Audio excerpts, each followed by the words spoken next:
যদি আপনার অঞ্চলে যদি জরিপ কাজ চলে তাহলে আপনি কিন্তু নানা প্রকার খতিয়ান, নানা প্রকার বালাম দেখতে পারবেন। তো আজকের আমরা বাস্তব চিত্র দেখার পাশাপাশি আমরা এগুলো তৈরির বিভিন্ন প্রকার পন্থা দেখব এবং যে নকশাগুলো আছে, যেমন এইরকম নকশা আছে, আসলে এই নকশাগুলো আমরা কোথায় পাবো, কত টাকা লাগবে, এগুলো আমরা কিভাবে পরিমাপ করতে পারবো তার একটা ধারণা দেওয়ার আমরা চেষ্টা করব আপনাদেরকে।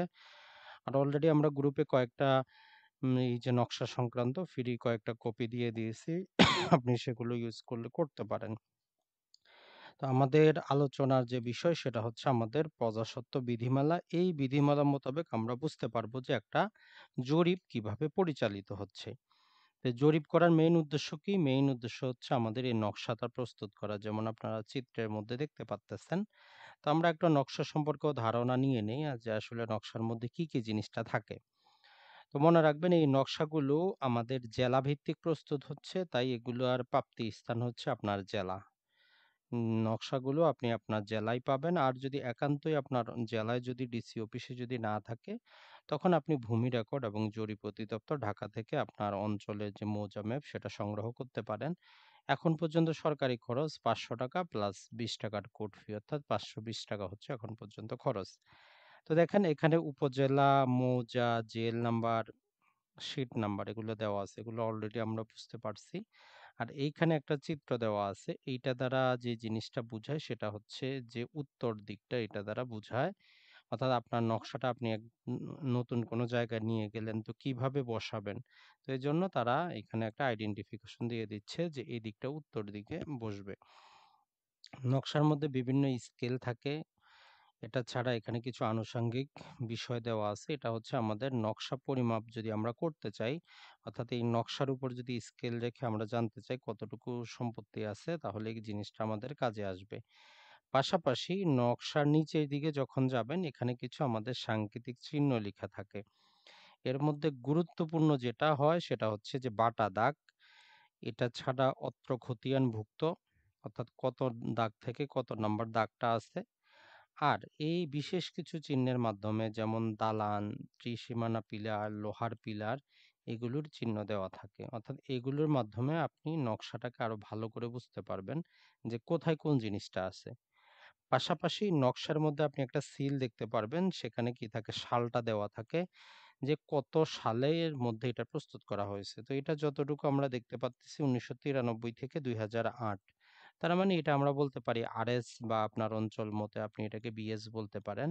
তাহলে এটা হচ্ছে একটা আমাদের বিএস ম্যাপ। এই আনুষঙ্গিক এই জিনিসটা আমাদের জন্য যথেষ্ট।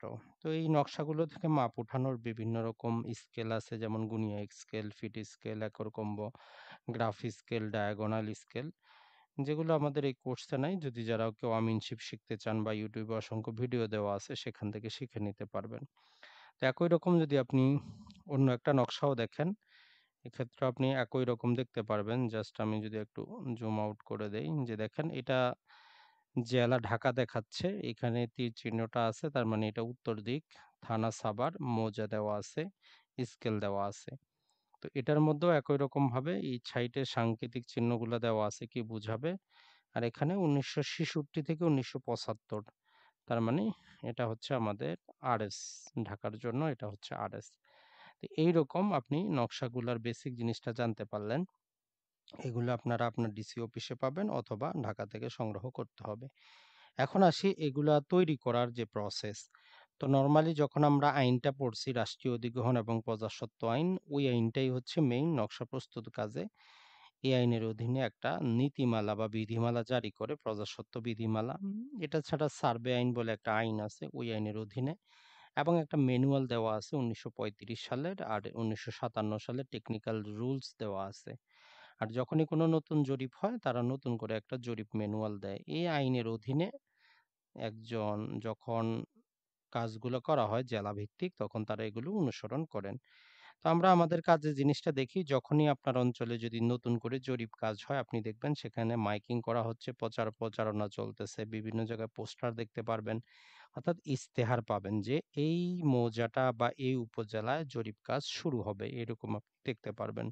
এটা আইনের বাধ্যবাধকতা, তারা এটা করে। তারপরে এখানে একটা টেকনিক্যাল জিনিস হচ্ছে ট্রাভার্স।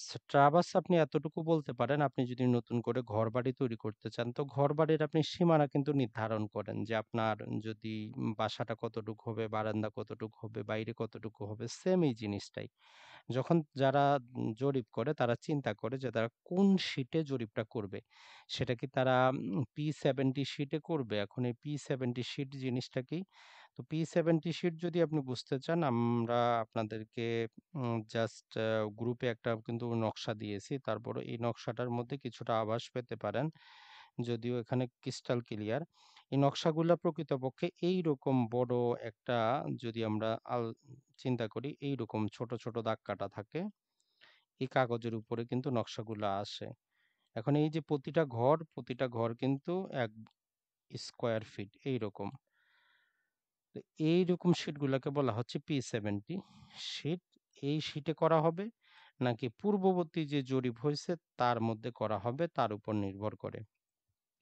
যদি যে অঞ্চলে নকশা প্রস্তুত করা হচ্ছে সেই অঞ্চলের যদি জমির যদি 33% এর কমে পরিবর্তিত হয়, অর্থাৎ উঁচু জমি ছিল এখনো উঁচুই আছে, নিচা ছিল নিচুই ছিল, নদী ভাঙ্গন কবলিত নাই, তো সেখানে তারা নতুন কি P70 শীটে করে না, পুরাতন যেই মৌজাটা যেই নকশা আছে তার ব্লু কালারের তারা পিন বের করে তার উপরই তারা জরিপ কাজটা করে। অর্থাৎ পুরাতন ম্যাপের ব্লু শিটের উপর জরিপ কাজ শুরু হয়ে যায়। এটা ইজি, এটার জন্য অতটা কিছুর প্রয়োজন হয় না। কিন্তু যদি জমির শ্রেণী বেশি পরিবর্তন হয় তখন তারা সেটাকে P70 শিটে করে। এজন্য তাদেরকে ট্রাভার্স করতে হয়, অর্থাৎ মৌজাটার চতুর্দিকে তাদেরকে সীমানা নির্ধারণ করতে হয়। তো এর জন্য তারা ৪ ইঞ্চিতে একটা স্কেল নকশা প্রস্তুত করে, তার উপর ভিত্তি করে এই কাজটা করে। আর আমরা যেটা বললাম এটা হচ্ছে আমাদের ১ স্কয়ার ফিট সরি, এই যে প্রতিটা ছোট ছোট ঘর থাকে, এই ঘরগুলো এই জন্যই দেওয়া হয় যাতে নকশাটা সঠিকভাবে প্রস্তুত করা যায়। তাহলে প্রচারণার পরে তারা নিজেরা কি করে ট্রাভার্স করে। তো ট্রাভার্স করার পরে আসে বাস্তবে যারা জমির মালিক, ভূমির মালিকের কাজ। তো এখানে বলা হয় কিস্তোয়ার বা ক্যাডাস্ট্রল করা। মানে হচ্ছে জমিটাকে বাস্তবে গিয়ে তারা কি করে? বাস্তবে জমিটাকে মাপে কতটুকু লম্বা, চওড়া, এবং সেখানে তারা নকশা তৈরি শুরু করে। তো এটাকে আমরা বলতেছি কিস্তোয়ার বা ইংলিশে ক্যাডাস্ট্রল করা। তো যখন তারা এই নকশাটা প্রস্তুত করে তখন একজন ভূমি মালিকের দায়িত্ব তার সীমানাটা ভালো করে দেখিয়ে দেওয়া, যে তার জমি কোথা থেকে কোন পর্যন্ত, না হলে কিন্তু তারা বেশিরভাগ ক্ষেত্রে কি করে আপনার ভুলভাবে আপনার দাগগুলো নিয়ে আসে। তো তারপরের স্তর যেই খানাপুরি, এটাতে হচ্ছে যে এই স্তরে যে তারা নকশাটা প্রস্তুত করলো এটার মধ্যে তারা দাগ নাম্বার প্রদান করে। দাগ নাম্বারটা যে ১, ২, ৩, ৪ করে দাগ নাম্বার প্রদান করে এবং দাগ হিসাবে মালিকের নাম তারা কি করে সেখানে মালিকের নামগুলো এন্ট্রি করে দেয়। তো এখন এই খানাপুরি স্তরের পরের যে স্তর সেটাকে বলা হয় বুজরত বা বুজারত। এই স্তরে যেটা করা হয়, সর্বপ্রথম ভূমির মালিক কি পান, একটা ওই যে আমরা যেটাকে মাঠ পর্চা সবসময় বলি, তারা এই মাঠ পর্চাটা দেন যেখানে কোনো সিগনেচার থাকে না, জাস্ট ভূমির মালিকের নাম এবং তার দাগ নাম্বার, জমির পরিমাণ দেওয়া থাকে। তো এই পর্যন্ত কাজগুলো কিন্তু প্রাথমিক কাজ। এখন যদি আপনি বুজরত খতিয়ান হাতে পাওয়ার পর মনে হয় যে আপনার সেখানে ভুল ভ্রান্তি আছে, সম্পত্তি রেকর্ড হয় নাই, তখন আপনি কি করতে পারেন? তখন সেখানে আমিনকে আপনি একটা বিবাদ ফর্ম পাওয়া যায় ফ্রিতে, সেটা দিয়ে ঠিক করে নিতে পারেন। যদি আপনার মনে হয় সঠিকভাবে হয়েছে, তারপরের ধাপ হচ্ছে তসদিক। এই তসদিকটা করেন একজন রাজস্ব অফিসার, মানে হচ্ছে যারা সেটেলমেন্ট অফিসে দায়িত্বপ্রাপ্ত থাকেন, তারা তখন আসেন। তো তারা যেটা করেন আপনার দলিলপত্র দেখে খতিয়ানটাকে সত্যায়ন করে দেন, অ্যাটেস্টেশন বা তসদিককৃত করে দেন। যেমন আমরা এইখানে যদি জাস্ট দেখি, আপনি দেখেন এখানে তসদিককৃত লেখা আছে। তো এইরকম তসদিক করে দেন, এই সিলটা দিয়ে দেন যে এটা তসদিককৃত খতিয়ান।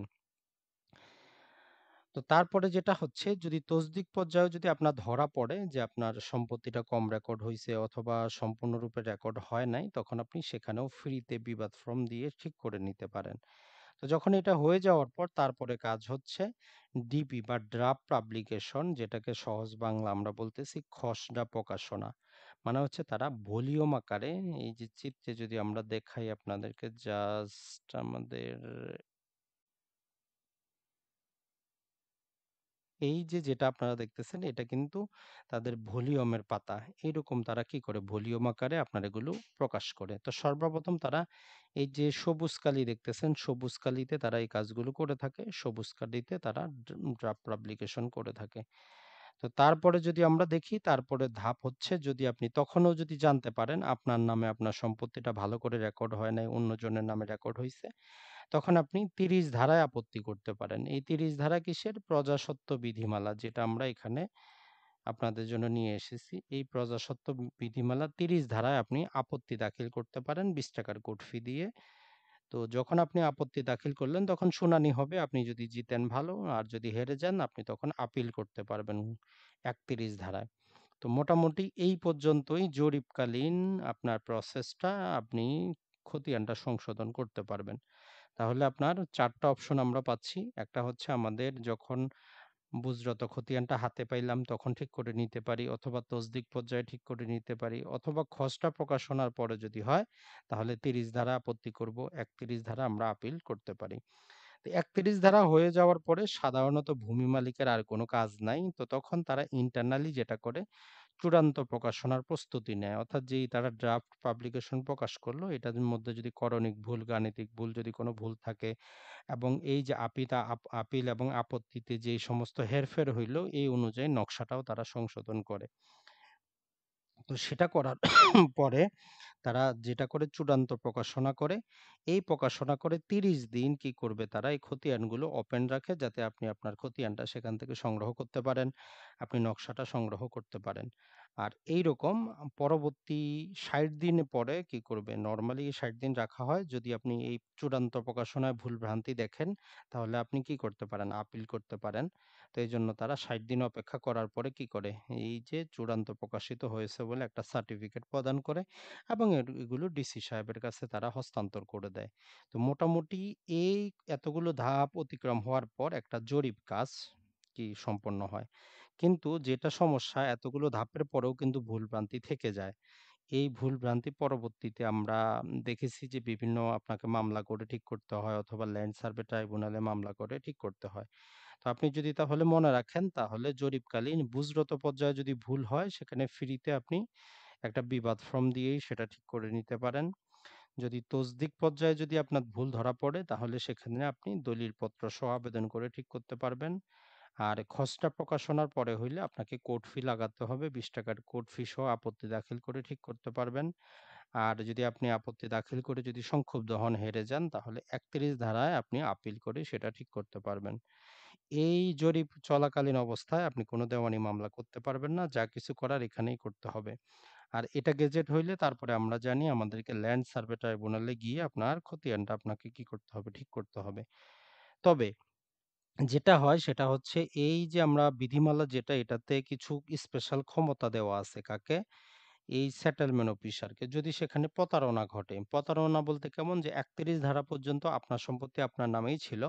এখন ফাইনাল গেজেটে দেখা গেল চূড়ান্ত প্রকাশনা আপনার নামে হয় নাই, অন্যজনের নামে হয়ে গেছে। অথবা ডিপি পর্যায়ে ঠিক ছিল, পরবর্তীতে প্রতারণা করে অন্যজন নিয়ে গেছে। তো তখন আপনি চাইলে ৪২ এর এ ধারা মোতাবেক সেটেলমেন্ট অফিসারকে একটা আপনি অ্যাপ্লিকেশন দিতে পারেন। তবে নরমালি তারা গ্রহণ করে না। তো এরকম অ্যাপ্লিকেশন দিলে উনি সেটা ভুলগুলা যদি কোনো প্রতারণা ঘটে উনি ঠিক করে দিতে পারেন। আর ৪২ এর বি সেকশন মোতাবেক যদি কোনো করণিক ভুল, গাণিতিক ভুল হয়, নামের ভুল হয়, তাহলে সেটেলমেন্ট অফিসার নিজে থেকে এগুলো ঠিক করে দিতে পারেন। তো অনেক ক্ষেত্রে দেখবেন নামের ভুলের জন্য তারা আপনাকে কিন্তু আটকিয়ে রাখে। তো এগুলা এই ৩১ ধারা শেষ হয়ে যাওয়ার পরেও সেটেলমেন্ট অফিসার করতে পারে।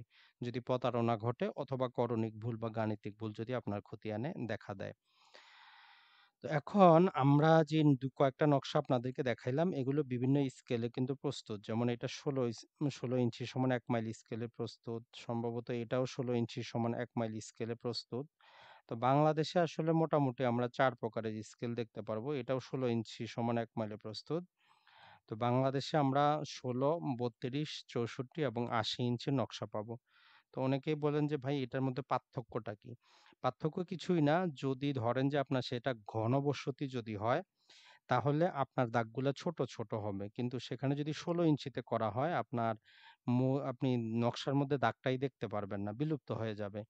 তো যদি সেখানে কি থাকে, যদি সেখানে আপনার ঘনবসতি থাকে তাহলে বর্তমানে ৮০ ইঞ্চিতে, বর্তমানে যত নকশা আপনি দেখবেন মেক্সিমামে ৮০ ইঞ্চিতে।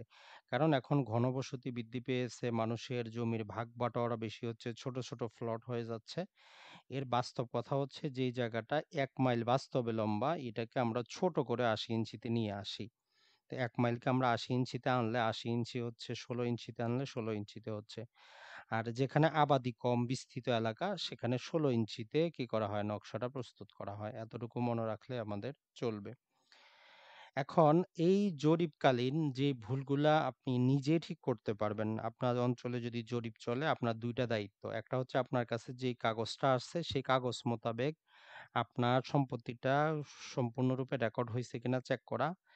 তারপরে আপনার তারা যে জরিপকালীন নকশাটা প্রস্তুত করতেছে, সেই নকশাটা আপনি একটা তাদের কাছ থেকে ট্রেসিং পেপার নিতে পারেন। যে ধরলাম এটা সিএস আপনার অঞ্চলে আরএস চলতেছে। তো তাহলে তাদেরকে যদি আপনি দাগ নাম্বারগুলা দেন তারা আপনাকে কি ৳১ ট্রেসিং পেপারে তারা হাত নকশাটা আপনাকে দিবে। ওই নকশাটা আপনি আপনার পুরাতন যে নকশা আছে তার উপর ধরলাম এটা সিএস এর উপর রাখলে আপনি বুঝতে পারবেন যে আপনার সম্পত্তিটা প্রপারলি নকশা মোতাবেক রেকর্ড হইছে কিনা। অনেক ক্ষেত্রে আপনার খতিয়ানে তো আপনার জমি ঠিক থাকে, কিন্তু নকশাতে ঠিক থাকে না। তো এই কাজটা আপনি নিজেও করতে পারেন অথবা একজন সার্ভেয়ারকে দিয়ে নকশাটা আপনি সেটেলমেন্ট অফিস থেকে সম্পূর্ণ নকশা উঠাইতে পারবেন না। জাস্ট আপনার যে দাগগুলা প্রয়োজন সেটা বললে তারা ট্রেসিং পেপারে দিয়ে দিবে। সেটা আপনি পুরাতন নকশার উপর রেখে 100% সন্দেহমুক্ত হবেন যে আপনার জমিটা তারা প্রপারলি কি করছে, রেকর্ড করছে। যদি ভুলভ্রান্তি হয় কি করবেন? তো এখানে ভুলভ্রান্তি হইলে ২ টা অপশন থাকে। সাপোজ যদি আমরা ধরি এই ৩ নাম্বার এবং ৪ নাম্বার দাগ এটা হচ্ছে আমাদের পুরাতন দাগ। এখন নতুন দাগে দেখেন এই যে আমাদের ১৩ এবং ১৪ হইল। তো এটাতে কি হইছে আমাদের এইটা এই বরাবর চলে আসছে মাঝখান বরাবর। তো এটা আপনি কিভাবে ঠিক করবেন? নরমালি তারা ২ টা পন্থা অবলম্বন করে। একটাকে বলা হয় যে তারা বদর করে। বদর মানে হচ্ছে যে নকশাটা প্রস্তুত করছে ওই নকশাটাতে তারা আবার সংশোধন করে। এইভাবে আপনাকে ঠিক করে দিতে পারে। অথবা যতটুকু সম্পত্তি এইখানে বেশি আসলো, এইটা তখন আপনার খতিয়ানে অন্তর্ভুক্ত করে দিতে পারে। ২ টাই সঠিক, আপনার কোনো সমস্যা নাই। তাই নকশাতে আপনি বদর করে আপনার দাগটা ঠিক করে নিতে পারেন। অথবা যতটুকু সম্পত্তি অন্য দাগে চলে গেল, সেইটা আপনার খতিয়ানে অন্তর্ভুক্ত করেও আপনি আপনার নকশাটা ঠিক করতে পারেন। আর এই যে আমরা তুলনামূলক নকশা যেটা বলতেছি, এটা হচ্ছে একটা প্যান্টাগ্রাফ বলা হয়। আপনি প্যান্টাগ্রাফ করে নিতে পারেন। যে পুরাতন কত ছিল, নতুন কোনটা আসলো। বর্তমানে ডিজিটাল পর্যায়েও আপনি বিভিন্ন রকম কি করতে পারবেন, এইরকম প্যান্টাগ্রাফটা করতে পারবেন। এখন প্রতিটা যখন জরিপ কাজ শেষ হয়, তারা কি করে? একটা লিস্ট প্রস্তুত করে, সাবেক খতিয়ান এবং হাল খতিয়ানের লিস্ট। মানে আপনার সেটা সিএস দাগ কত ছিল, পরবর্তীতে এখন আরএস দাগ কত আসলো। সিএস খতিয়ান কত ছিল, আরএস খতিয়ান কত ছিল। তো এটার ফলে যেটা হয় সেটা আপনি ধারাবাহিকতা যাচাই করতে পারেন যে আপনার যেটা আমরা যদি বলি এই যে ১ নাম্বার যে সিএস দাগ ছিল, আরএস এ এসে এটা ১০ হইল। তো আপনি কিভাবে বুঝবেন? ২ টা বুঝতে পারেন। নকশার উপর নকশা রাখে বুঝতে পারেন অথবা ওই যে ইনডেক্স যেটা আমরা বলতেছি ওইটা দেখে বুঝতে পারেন যে ১ নাম্বার ছিল সিএস, আরএস এ এসে এটা দাগ হইল ১০। তো এই যে এইটা সাবেক খতিয়ানের লিস্ট আপনি ভূমি অফিসে পাবেন অথবা যখন জরিপটা ফাইনাল হবে সেটেলমেন্ট অফিস থেকে আপনি নিতে পারেন। আর যেটা সেটা হচ্ছে তারা একটা মৌজা ফিরিস্তি প্রস্তুত করে মানে হচ্ছে একটা সামারি প্রস্তুত করে যে এই মৌজাতে কতটা দাগ, কতটুকু জমি, কতটা বাটা দাগ, ছুট দাগ এই যাবতীয় কিছু দিয়ে তারা কি করে একটা মৌজা ফিরিস্তি বা ওভারভিউ বলতে পারেন তারা তৈরি করে। তো ছুট দাগ জিনিসটা কি? ছুট দাগ হচ্ছে যে যেই দাগটার অস্তিত্ব নাই, যেই দাগের অস্তিত্ব নাই। তো এটা কেন হয়? অনেক ক্ষেত্রে ধরলাম যে এইরকম একটা সম্পত্তি, এটাকে ২ টা ভাগে ১ এবং ২ দাগ দেওয়া আছে। তো ২ দাগের মালিক যদি সম্পত্তি বিক্রি করে দেয়, তো উনি কি করলো? জরিপ কাজ চলতেছে, বলল যে এই ২ টা দাগ ১ করে দেন। তো ১ করে তারা দিল কিন্তু নাম্বারিং তো হয়ে গেছে। এখন ২ নাম্বার কোথায় যাবে? তো ২ দাগটা তারা তখন এটাকে বলতেছে যে এটা হচ্ছে একটা ছুট দাগ। অনেক ক্ষেত্রে নাম্বারিং করতে, করতে তারা ১, ২, ৩, ৪, ৪ এর পছে তারা ৬ এ চলে যাচ্ছে। ৫ নাম্বারটা ভুলক্রমে দেওয়া হয় না। অর্থাৎ যেই দাগের অস্তিত্ব আপনি নকশায় পাবেন না সেটাকে বলতেছে ছুট দাগ। যেই খতিয়ানের অস্তিত্ব নাই সেটাই হচ্ছে ছুট খতিয়ান। এখন আমরা যদি আরেকটা দেখবো আমাদের সেটা হচ্ছে বাটা দাগ। যদিও আমরা এখানে লিখি নাই। বাটা দাগটা হচ্ছে নরমালি আমরা যদি একটা নকশা দেখাই তাহলে বুঝতে পারবেন যে আসলে বাটা দাগটা কি। তো নরমালি মৌজার মধ্যে কি করা হয়? এই যে এই কর্নার থেকে দাগ দেওয়া শুরু হয়। এটা হচ্ছে আমাদের উত্তর দিক। কিভাবে বুঝলাম? এইটা দেখে। এটা হচ্ছে আমাদের উত্তর। এই উত্তর পশ্চিম কর্নার থেকে আপনার দাগ দেওয়া শুরু হয় এবং দাগ নাম্বারগুলো আসে শেষ হবে আমাদের এই পূর্ব পশ্চিম কর্নারে এইখানে। তো একটা মৌজাতে সম্পূর্ণ কি করার পর দাগ দেওয়ার পর দেখা গেল যে সেখানে একটা দাগ সংখ্যা বাড়াইতে হবে। এখন কোথায় বাড়াবো? ধরলাম আমরা জাস্ট আর একটু জুম করে দেই। এইখানে যে পুকুরটা আছে হয়তো এই পুকুরটাকে আমরা দুইটা ভাগে ভাগ করব। অলরেডি মৌজার নাম্বারিং করা কিন্তু শেষ। তো এখন এইখানে আমরা কত দাগ নাম্বার দিব? ধরলাম যে এখানে ১ থেকে নিয়ে মৌজার মধ্যে দাগ নাম্বার হচ্ছে আমাদের ৯৯৯টা আমাদের দাগ টোটাল। তো এখন এইখানে যে আমরা দাগ নাম্বারটা দিব, কত দাগ দিব? তো এখন যদি আমরা ১০০০ দাগ নাম্বার দেই তাহলে তো খুঁজেই পাওয়া যাবে না, কারণ এটা মধ্যখানে। তো এইজন্য তারা বলতেছে আমরা যেখান থেকে পৃথক করব সেই দাগ নাম্বারটা দিব এবং এই মৌজার সর্বশেষ যে দাগ নাম্বার তার সাথে ১ যুক্ত করব। তার মানে আমরা এখানে ১০০০ তো লিখব, কিন্তু উপরে এই দাগটা লিখব। যদি এটা আমাদের কত হয়? ৭০০ নাম্বার দাগ হয়, তাহলে আমরা দিব ৭০০ বাটা আমরা কত দিব? এই মৌজার সর্বশেষ দাগের সাথে ১ যুক্ত করে ১০০০। তাহলে তাহলে কি হবে? সরাসরি আমরা বুঝতে পারবো যে এইটা মৌজার এত নাম্বার দাগের সাথে আছে, ৭০০ নাম্বার দাগের সাথে আছে। তো এটাই হচ্ছে আমাদের বাটা দাগ। এটা বিভিন্ন কারণে দিতে হয়, যখন জরিপ চলমানকালীন সময়ে পরবর্তীতে কি করতে হয়? আমাদের দাগগুলাকে বিভক্ত করতে হয়। দাগ দেওয়ার নিয়মটা আমরা বলেই দিলাম যে উত্তর পশ্চিম থেকে শুরু হবে, পূর্ব দক্ষিণে গিয়ে দাগ নাম্বারটা শেষ হবে। তার মানে আপনি ১ নাম্বার দাগ চাইলেও পূর্ব উত্তর দিকে দেখলে আপনি কিন্তু পাবেন। আর বাটা দাগের কথাটাও আমরা যেটা আপনাদের অলরেডি বলেই দিলাম যে এইরকম বাটা দাগগুলা যেমন ৩ টা দাগ ছিল। তো কারণবশত এই দাগটাকে এখানে যদি আমাদের বিভক্ত করতে হয়, আমরা কত নাম্বার দাগ দিব? তো এখানে আমরা ১ উপরে দিলাম এবং ওই মৌজার সর্বশেষ দাগ হচ্ছে ৩, তাহলে ৩ এর পরে ৪ নাম্বার দাগ দিলাম। তো এটাই হচ্ছে আমাদের বাটা দাগ। আর নকশাগুলো আমরা বলেই দিলাম, আপনি ডিসি অফিসে পাবেন। আর যদি জরিপ যখন ফাইনালি গেজেট হবে সেখানে পাবেন। তবে এখানে সবচেয়ে বেস্ট নকশাটা আপনি এখানেই পাবেন। ডিসি অফিসেও খরচ একই রকম ৳৫২০, এখানেও খরচ ৳৫২০, ভূমি রেকর্ড জরিপ অধিদপ্তরেও খরচ আপনার কিন্তু ৳৫২০ ই।